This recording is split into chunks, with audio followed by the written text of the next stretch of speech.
Bonjour, donc je vais d'abord me présenter, je suis Mado Gilanton et je suis la représentante au sein du COPIL avec Virginie Marcelino des associations de patients, associations qui sont élues tous les 2 ans. Virginie s'excuse, mais en raison d'une contrainte professionnelle, elle ne peut pas être présente ce matin.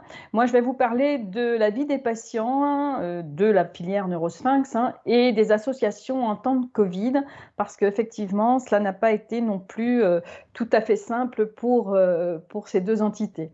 Donc, pour la vie des patients, je ne sais pas comment on avance en fait. J'ai un problème avec la façon d'avancer le diaporama. Euh, Peut-être que c'est ça. Voilà. Pour la vie des patients en elle-même, la crise Covid, on le sait, a bouleversé tout le monde entier. Donc, effectivement, ce tout petit morceau de personnes qui sont les patients faisant partie de la filière Neurosphinx a été aussi impacté. Et pour connaître l'impact sur les patients, nous avions, lors de du premier confinement, réfléchi avec la filière à la mise en place d'une enquête. À ce moment-là, c'était Clémence Désiré qui était chef de projet et Aline Cazenave nous avait également participé à ce projet. Faut rappeler le contexte de l'époque. On était en pleine crise sanitaire et c'était le premier confinement, la surprise, la sidération. Et lors de ce premier confinement strict, il y avait eu une restructuration des soins, en particulier au niveau des urgences, et un bouleversement de la prise en charge des patients, puisqu'il y avait les annulations des blocs, le report des consultations, l'annulation des consultations paramédicales. Et tout cela avait été un arrêt brusque pour beaucoup de patients. L'objectif de cette enquête était d'identifier l'objectif primaire était d'identifier le besoin urgent des patients de la filière, et puis secondaire, c'était la mise en place d'actions spécifiques, l'analyse a posteriori du vécu du patient et la mise en avant de la précarité de la prise en charge des patients atteints de maladies rares. À l'époque où nous avons mis cette enquête en place, nous étions dans le premier confinement et sans doute que nous ne doutions pas qu'un an après, nous serions encore dans la crise. La méthodologie, elle comportait 3 volets. D'une part, l'enquête pour évaluer les besoins des patients de la filière pendant cette crise sanitaire. Il y avait un volet interventionnel, la réponse aux besoins auxquels nous avions réfléchi. Ensuite, une évaluation aussi de la pertinence de l'enquête, bien sûr, avec une analyse quantitative et qualitative.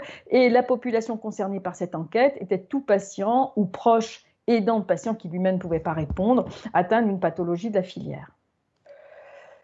L'élaboration du questionnaire, elle a été faite avec les membres de la filière, que ce soit les centres de référence, de compétences constitutifs qui ont bien voulu répondre à la demande qu'on avait faite par mail, et aussi les associations qui avaient aussi répondu à la demande faite par mail. La mise en ligne a été faite sur Google et elle a été faite le 1er mai 2020. C'est important de le dire parce que la fin du confinement, rappelez-vous, était le 11 mai, donc les patients ont répondu sur 11 jours. Et ce questionnaire a été transmis par les associations à leurs membres et par les réseaux sociaux, en particulier Facebook, comme disait Tiffaine, le blockbuster de nos réseaux sociaux, LinkedIn et Twitter. C'est pas facile. Est-ce que vous pouvez avancer sur les diaporamas? J'arrive pas, moi. Voilà.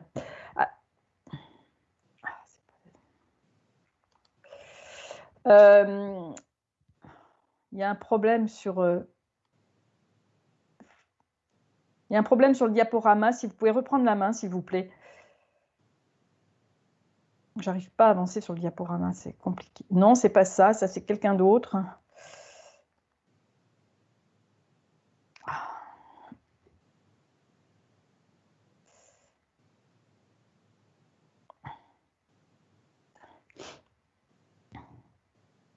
Non, c'est pas ça. Alors, le diaporama va pas du tout dans... C'est vraiment un peu n'importe quoi, là. Bon, je vais revenir sur les diapos précédentes qui m'ont été remises. Excusez-nous, il y a un petit problème technique. Moi, je ne vois pas comment avancer sur les diapos.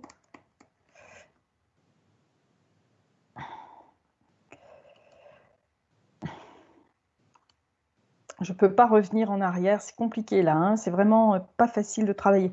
Donc, bon, je vais le faire a cappella. Manon, Effectivement, vous souhaitez que je fasse les diapos pour vous? oui, mais là, on est trop en avance sur les diapos là, hein. Je vais prendre.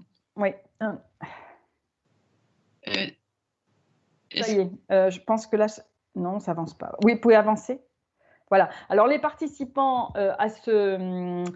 les participants à ce questionnaire, c'était à 80% des patients faisant partie du centre du SCOP, en fait, c'est MAVEM, à 17% de MAREP et à 3% de MARVU. Ça correspond aussi aux files actives, hein, des différents centres de référence. Et le moyen par lequel ils avaient été informés, c'était les mails de l'association, les sites Facebook des associations, les pages Facebook, les sites de l'association, et ensuite venait le site de Neurosphinx et les mails de la filière Neurosphinx, puis d'autres par Twitter, moins bien sûr, voire par des mails de professionnels de santé.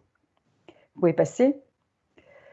Les préoccupations, alors j'ai mis sur cette diaporama les préoccupations en rouge. Ce que vous voyez en rouge, c'est tout ce qui concernait les préoccupations concernant le Covid en lui-même. On était vraiment dans les premières annonces et la préoccupation majeure était est-ce que je vais est-ce que je vais être contaminé? Et la deuxième préoccupation, est-ce qu'il y a un sur-risque avec nos pathologies? Et puis après, d'autres préoccupations comme à l'époque, hein, c'était les masques, les tests qu'on ne pouvait pas faire très facilement. Et puis il y avait déjà la question, qui est quand même la question majeure, la question sur la venue d'un vaccin.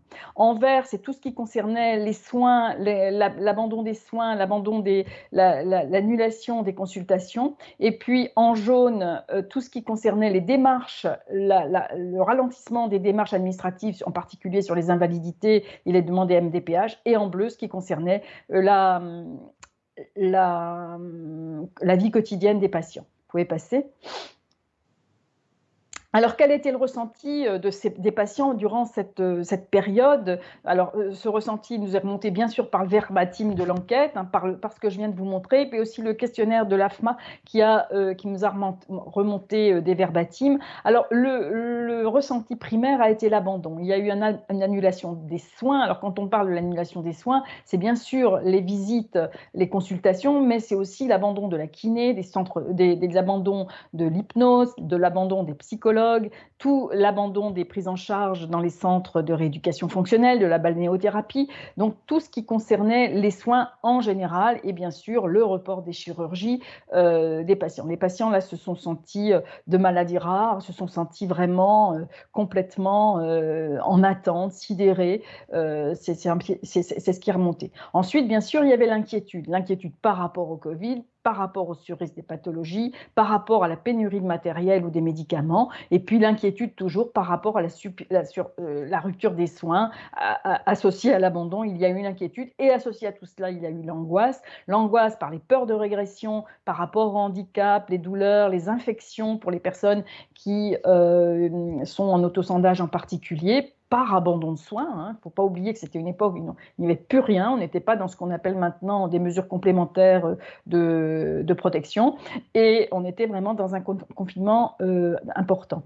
Et puis aussi une angoisse par rapport aux interventions reportées. Et puis une appréhension liée soit aux consultations en général, soit qu'elles aient été proposées en visio, après, on va voir après pourquoi, et ou une appréhension liée aux personnes qui devaient consulter en physique parce qu'elles avaient peur à l'hôpital de contacter le Covid. Un autre sentiment oui, on peut passer à la suivante.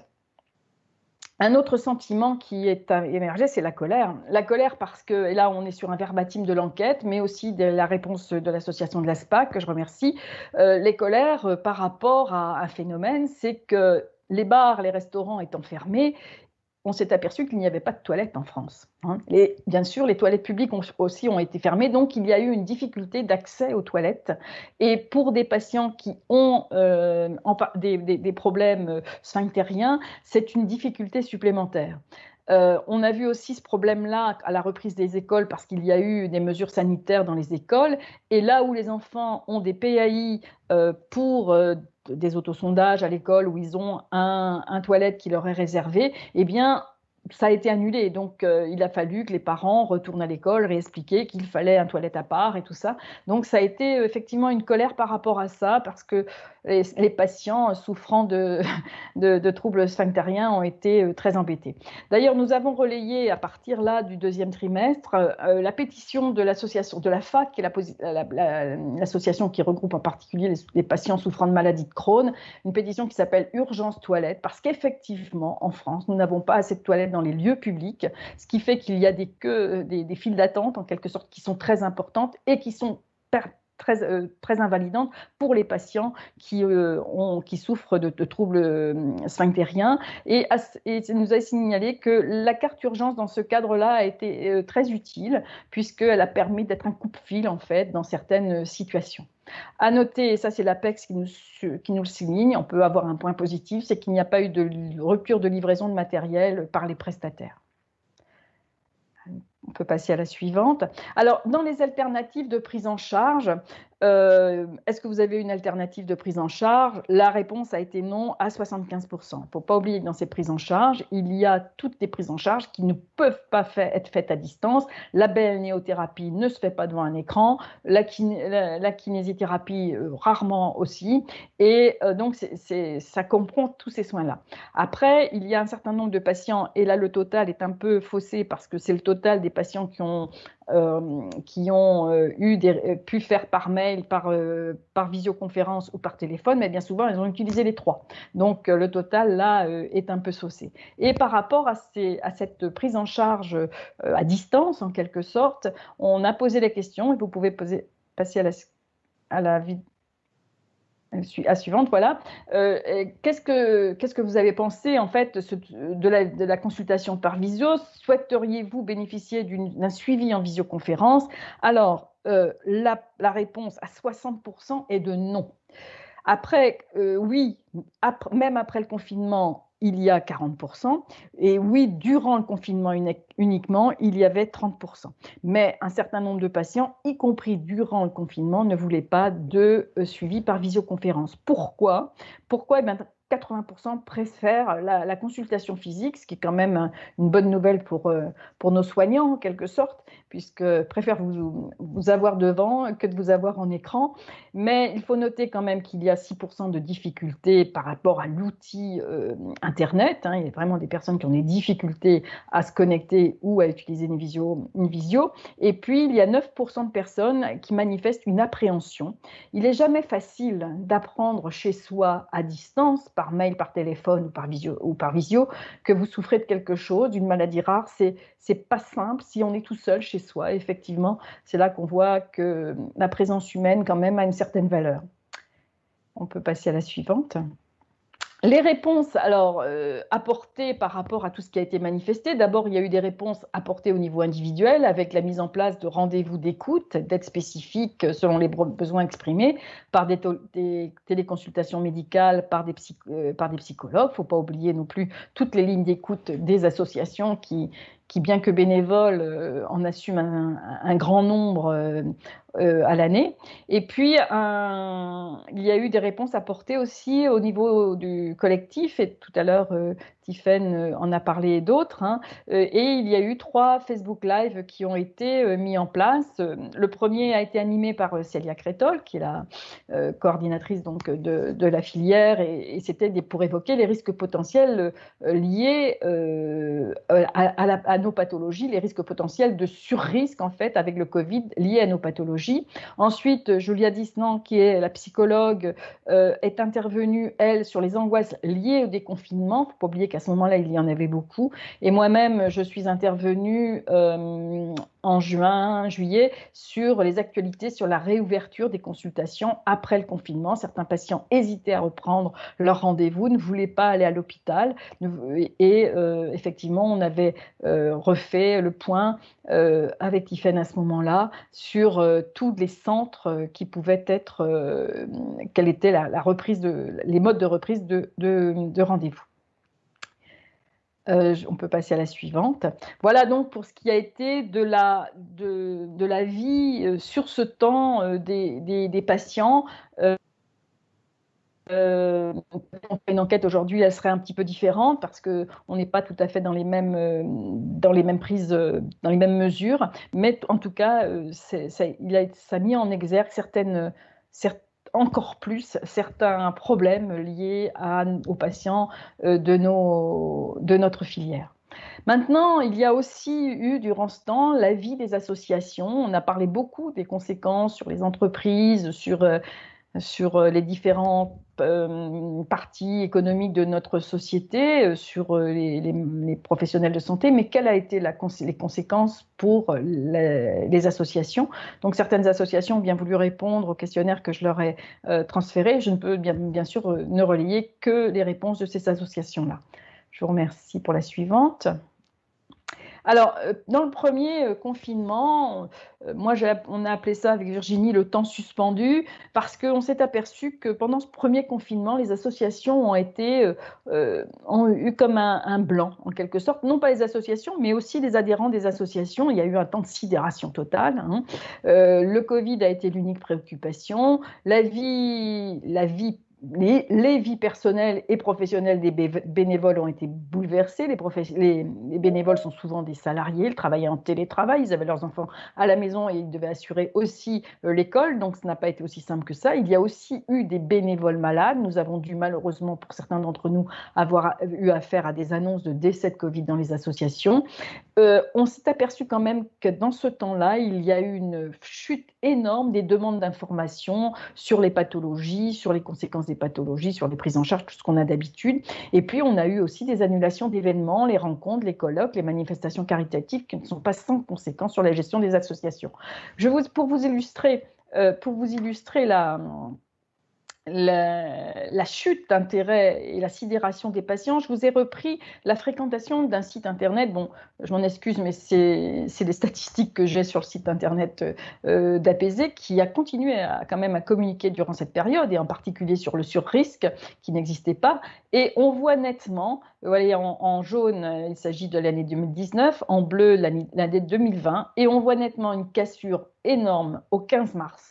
Et qui se poursuit jusqu'à mi-mai. Les patients, à ce moment-là, n'ont pu discuter de leur maladie. Ça a été, le Covid est devenu la seule préoccupation.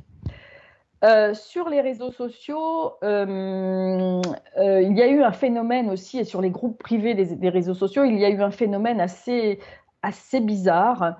Les débats, d'habitude, dans les groupes privés, on parle de nos maladies, de nos prises en charge, de préoccupation des patients. Et là, le débat a été complètement déplacé. On ne parlait plus de la maladie, mais on n'a parlé que Covid. Et quand on a parlé Covid, bien sûr, ça n'a pas été mieux que sur les réseaux sociaux en général. Il a été question de débat sur les traitements, l'hydrochloroquine et compagnie, sur les masques, sur les voisins qui allaient chercher leur baguette de pain tous les jours. Enfin bref, tout ce qu'on a vu comme choses pernicieuses sur les autres. Et c'est vrai que les groupes privés ont malheureusement un peu souffert de cette période. On a vu d'ailleurs sur ces groupes des comportements de guerre, de l'agressivité, des fake news relatées, des difficultés à gérer les peurs, des paranoïas, des égocentrismes, enfin tout ce qu'on peut malheureusement voir dans la gestion de ces groupes sur les réseaux dans les temps qui ont été donnés là.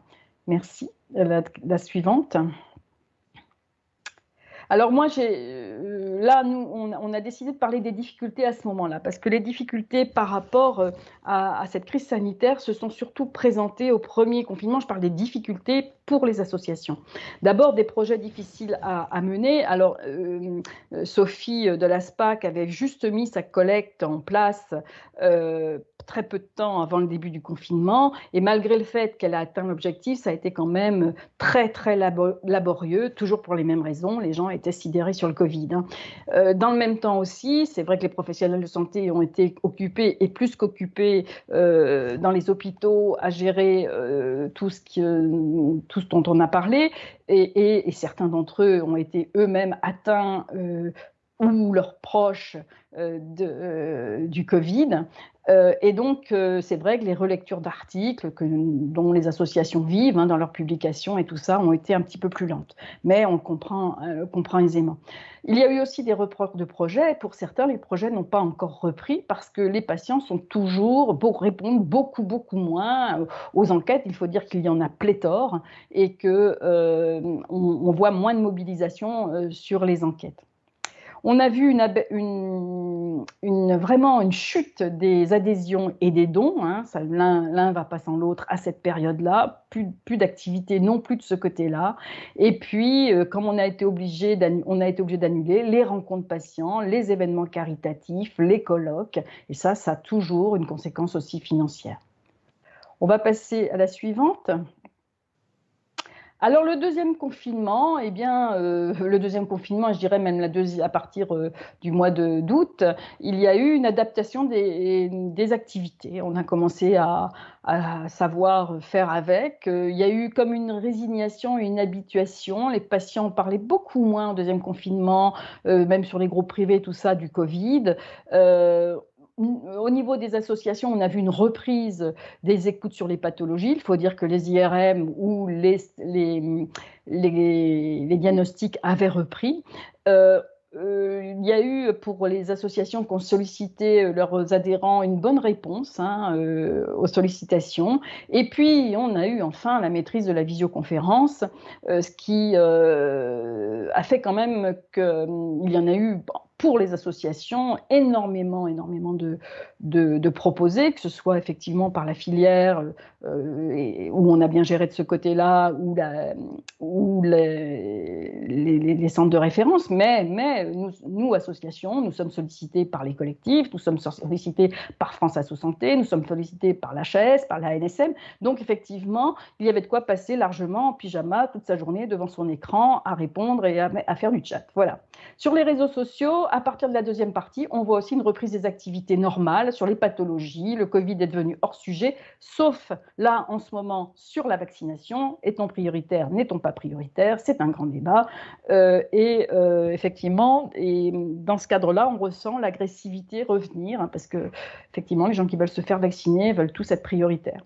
Et puis, il faut bien dire aussi que les webinaires ont été appréciés.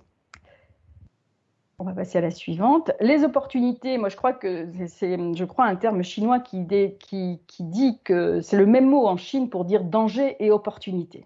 Et on peut toujours sortir des opportunités d'une crise, il ne faut jamais oublier ça. Et nous, les opportunités sont venues au second trimestre et au deuxième confinement, parce que les projets ont repris, on a eu une reprise des écoutes et donc des adhésions et dons. Et puis, alors là, je parle moi, puisque j'ai eu ce rapport-là d'une succès d'une collecte en ligne en fin d'année, on l'a mis un peu par hasard, un peu avec beaucoup de réticence parce qu'on avait très peur et en fait la collecte a été couverte à plus de 160%. Donc effectivement on a vu que les gens reprenaient un intérêt sur les actions des associations. Après, il y a des fois un mal pour un bien et une personne était mise en disponibilité parce que perte d'emploi elle vous en parlera elle-même, dans un domaine qui est le tourisme.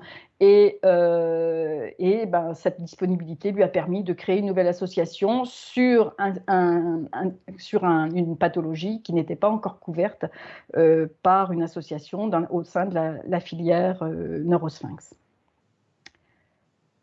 Vous pouvez passer.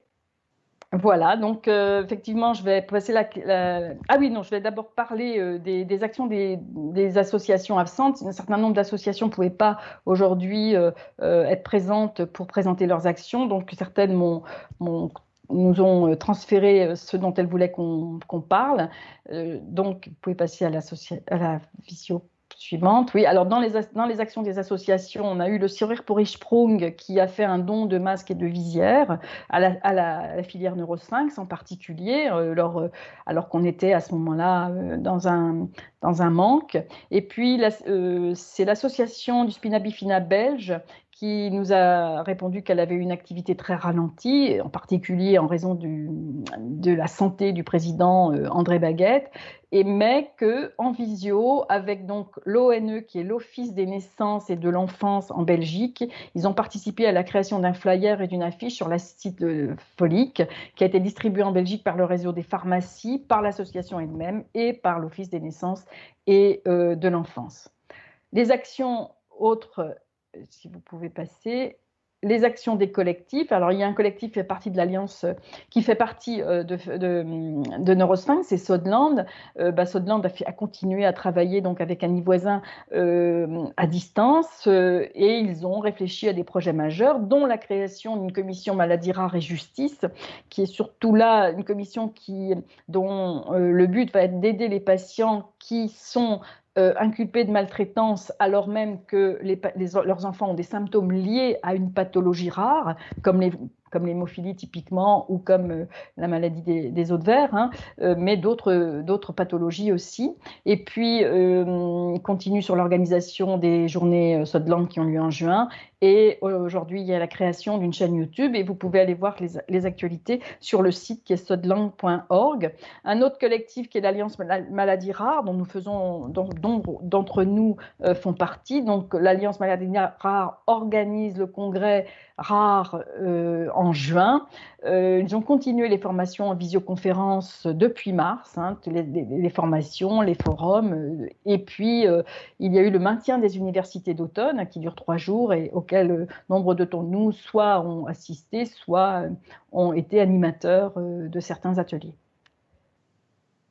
Vous pouvez passer à la suivante. Donc, je vais passer, moi, la parole maintenant à Célia Cadrozo, qui est la créatrice de la nouvelle association Tintamarre. Nous avons la joie d'accueillir au sein de la filière Neurosphinx. Je vous remercie.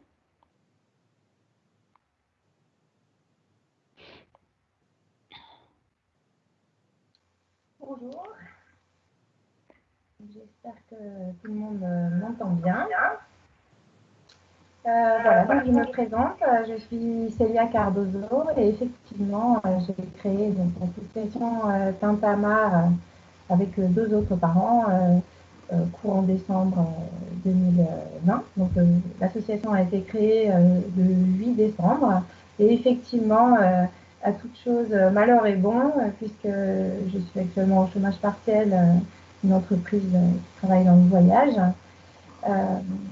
Et du coup, alors excusez-moi, apparemment le son n'est pas super. Donc là, j'espère que ça va mieux. Je vais tenir un petit peu mon micro. Alors, bon, avec le test, ça marchait très bien. Je vais mettre un peu plus fort. Voilà, j'espère que c'est mieux. Est-ce qu'on m'entend? Voilà, c'est le maximum. Voilà, donc je voulais vous présenter l'association, donc avec les objectifs. Voilà, est-ce qu'on m'entend? Ah, voilà. Donc les objectifs de l'association, ça va être évidemment informer sur la maladie, puisqu'on se rend compte qu'il y a beaucoup de patients et également des praticiens qui ne réalisent pas que les malformations anorectales sont une maladie rare et donc qui nécessitent vraiment une prise en charge pluridisciplinaire et bien sûr un suivi sur le long terme pour éviter des séquelles qui peuvent s'installer avec le temps. On souhaite également, enfin, on a commencé à le faire puisque voilà, en 3 mois, on a quand même commencé à suivre quelques personnes. Donc soutenir techniquement et moralement les patients, donc notamment parce que beaucoup d'entre eux ne connaissent pas du tout les process à suivre, notamment avec la MDPH, ne sachant pas qu'il s'agit réellement d'une maladie chronique. Donc, ils n'ont pas l'idée de s'adresser à la MDPH, donc nous on est là aussi pour les orienter. Par rapport à l'école, donc la mise en place de PAI ou simplement donner des explications au directeur d'établissement que les enfants n'ont pas un problème de continence, ils n'ont juste une maladie. Et donc, l'école inclusive a vraiment, on essaye d'appuyer voilà, des parents justement pour qu'ils puissent bénéficier de l'école inclusive. Donc, on veut également, bien évidemment, aider à l'amélioration de la qualité de vie des patients et des parents, aider à la recherche médicale, sociale et scientifique, parce qu'on pense qu'il y a quand même beaucoup de choses à faire encore sur les malformations anorectales, aussi bien en médical qu'en paramédical et en suivi de manière générale. Bien évidemment, en tant qu'association, on veut devenir un interlocuteur privilégié auprès des institutions. Et enfin, on souhaite sensibiliser le grand public, le corps médical et les pouvoirs publics à toutes les problématiques dont a parlé d'ailleurs Mado tout à l'heure, l'accès aux toilettes notamment, qui est un gros challenge. Voilà, donc juste pour rappel, nous sommes en train de construire notre site internet et de constituer le conseil scientifique. Vous pouvez nous joindre donc, sur les réseaux sociaux. On a une page Facebook Association Tintamarre, également un compte Instagram, toujours Association Tintamarre, où on met en ligne nos projets, toutes les actualités de l'association et de la filière, bien évidemment. Vous pouvez nous joindre par email, donc c'est associationtintamarre@gmail.com. On a également un numéro de téléphone dédié, et c'est vrai qu'on préfère fonctionner avec une prise de rendez-vous téléphonique, donc soit via les réseaux sociaux, soit par email, puisque c'est vrai que on a besoin d'être disponible en tant qu'écoutant pour pratiquer l'écoute la plus active possible. Donc c'est vrai que le système de prise de rendez-vous, ça marche bien. Nous, on est disponible et les parents ou les patients qu'on a au téléphone ont aussi eu la possibilité de bien se réserver un créneau horaire pour l'écoute. Je présenterai l'association plus en détail demain après-midi, mais merci beaucoup de m'avoir écouté et je passe la main à mes confrères. Merci. Merci Madame Cardozo, en tant que très, très grande intéressée par votre démarche. Je dois dire qu'on avait la PASC, qui est l'association pour le syndrome de Curarino, mais ça faisait plus de 10 ans qu'on souhaitait une association pour les malformations anorectales, et vous l'avez fait. C'est pas un sujet facile. Je vais passer maintenant la parole à Monsieur Hafner, qui a beaucoup de choses à nous dire sur l'activité riche de son association, la SBH. Et je le laisse nous faire le point pour la fin de cette matinée.